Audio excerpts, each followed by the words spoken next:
Bonjour à tous, j'espère que vous allez bien. Je vous retrouve pour vous faire la deuxième partie de mes lectures du moment, donc que j'avais dit que je ferais un peu plus tard. Donc c'est parti, donc ce sont surtout mes lectures du mois dernier. Donc le mois dernier, ma plus grande surprise et vraiment les livres qui m'ont marqué et que je conseille à tout le monde, ce sont les Contes du Royaume, donc les 3 tomes que voici. Donc ce sont des réécritures de contes. Vous avez le premier Poison qui est dédié à Blanche-Neige, le deuxième Charme qui est dédié à Cendrillon et le troisième Beauté qui parle de La Belle et la Bête grosso modo. Et de La Belle au bois dormant aussi. Enfin, il y a un peu plusieurs contes en fait dedans. Donc ça c'est vraiment sympa. En fait c'est un conte mais vous avez d'autres contes qui en parlent aussi. Alors ce que je veux vous dire avant tout sur ces livres, c'est que c'est une saga, enfin une trilogie pour les adultes. Ce ne sont pas des contes pour vos petits neveux de 12 ans. Ce sont clairement des contes pour adultes et c'est ça qui est génial, mais vraiment génial. En fait ce sont des livres que je trouve très ingénieux et très plaisants à lire parce que dans chaque livre vous avez des petits rappels d'autres livres, des petits indices qui vous éclaircissent sur d'autres points des autres livres. Et donc les 3 livres vont vraiment bien ensemble, même si c'est 3 histoires distinctes, on retrouve des choses dans les 3 et c'est, enfin moi ça me plaît beaucoup. Donc comme je vous le disais, ce sont des livres pour adultes, du coup il y a pas mal de passages sexuels par exemple, voire des passages assez gore, des fois assez violents quand même, notamment dans le tome 3. C'est des passages sexuels qui sont pas neuneux, enfin que je trouve pas neuneux, que je trouve pas surjoués, voilà, c'est plutôt crédible et du coup ça passe très bien. On pourrait penser que les contes, ça fait un peu contes de fées, etc., romans pour filles, bah là pas du tout, je pense que c'est des romans qu'on peut lire même si on n'aime pas forcément les trucs de filles, donc c'est mon cas en l'occurrence, je déteste les trucs de filles, du coup là j'ai beaucoup apprécié. Ça se lit tout seul, ça se lit très vite et on passe un excellent moment et pour moi ça a été une super grosse surprise. Parce que pour être franche avec vous, je pensais que les gens achetaient ces livres juste à cause des couvertures qui sont super belles et qui font joli sur une bibliothèque. Et en fait j'ai découvert que non, j'ai découvert qu'il y avait un contenu de grande qualité, très original et très plaisant à lire. Donc je vous les recommande à 1000%. Ensuite j'ai lu un livre par contre qui m'a un peu moins plu, donc c'est Love Letter to the Dead. Ce livre c'est l'histoire d'une jeune fille qui a perdu sa sœur et qui écrit des livres à des stars pour évoquer un peu sa vie de tous les jours. Donc ces stars sont décédées, hein, pardon, par exemple il y a Amy Winehouse, etc. Et alors, je peux pas dire que j'ai pas aimé ce livre parce que j'ai tout de même passé un très bon moment. J'ai adoré la fin est géniale je trouve, enfin moi elle m'a beaucoup plu. Mais le gros problème, enfin il y a 2 gros problèmes pour moi. Le premier c'est le personnage principal qui est parfois un peu casse-pied quand même, pour rester poli. Oui, elle est casse-pied, elle est un peu... voilà. J'ai trouvé que l'action était peut-être un peu lente dans la première partie du livre, du coup il y a un peu des longueurs parfois, mais rien de méchant. Et ce qui m'a un peu gênée par contre, c'est que j'ai eu un peu l'impression que c'était une caricature sur certains aspects du monde de Charlie. En particulier dans les aspects alcool, fêtes étudiantes, adolescence, etc. J'ai retrouvé pas mal de choses. Vous allez me dire, c'est ce genre de livre, c'est normal que je retrouve l'adolescence en thème du livre. Mais là c'était un peu lourd, plus le deuil qui revient tout le temps dans le young adulte, ça c'est chiant je trouve.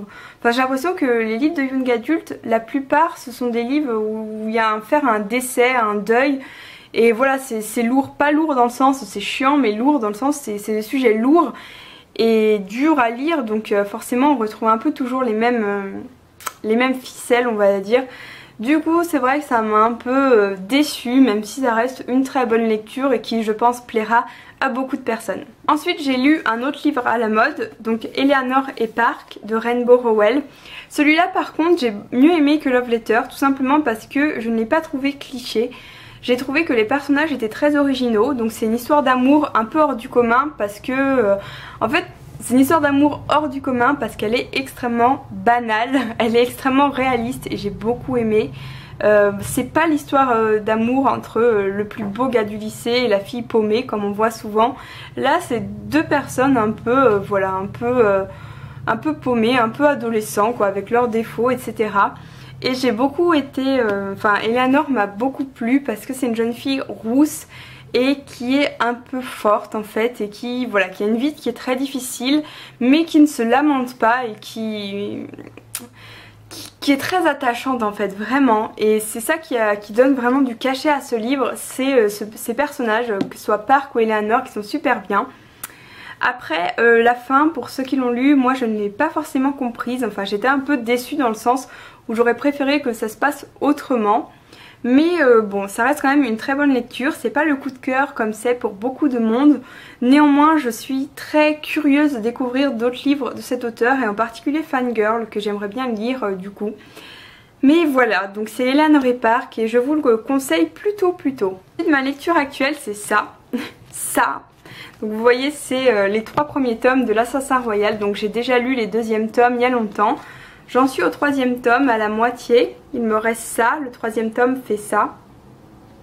Voilà, donc l'Assassin Royal, je ne peux pas vous résumer le tome 3 sans vous spoiler, donc je vais pas le faire. Néanmoins, comme d'habitude, c'est un livre qui me tient en haleine, mais tout le long du livre, quoi. Il n'y a pas... Enfin, c'est génial, c'est de la fantaisie qui est accessible et que je vous conseille à tout âge. Vraiment, c'est pas de la fantaisie neuneu et c'est pas de la fantaisie hyper élaborée. C'est vraiment un truc accessible et plaisant. Robin Hobb a vraiment un talent de fou pour raconter ce genre d'événements et pour nous tenir en haleine. Elle a également un grand talent dans ce qui est présentation de personnages et elle crée des personnages qui ont une très grande personnalité et beaucoup de charme et qui sont assez mystérieux mais qui en même temps nous donnent envie de les aimer et que tout se passe bien pour eux. Et voilà, et c'est très bien fait, c'est passionnant et je vous le conseille à 1000%. Et je compte lire les autres tomes cet été parce que voilà, c'est super bien. Voilà pour mes lectures du moment. Sachez que je pense que je vais bientôt lire Caleb, le tome 1, parce que je dois le lire en lecture commune avec Manu, des bêtises de Manu, donc il faut que je me l'achète et que je le découvre. Mais sinon j'ai prévu pas mal de lectures pour cet été, j'ai fait une vidéo pour en parler. Vous pouvez soit aller la voir directement, soit si elle n'est pas encore en ligne, elle le sera très bientôt. J'espère que vous allez bien, je vous souhaite une très bonne continuation, j'attends vos commentaires avec impatience. Oula, j'attends vos commentaires avec impatience si vous avez déjà lu certains de ces livres ou si vous comptez les lire ou pour me dire ce que vous voulez, ça me fait toujours très plaisir. Je vous remercie vivement pour tous vos commentaires et je vous dis à très bientôt. Salut!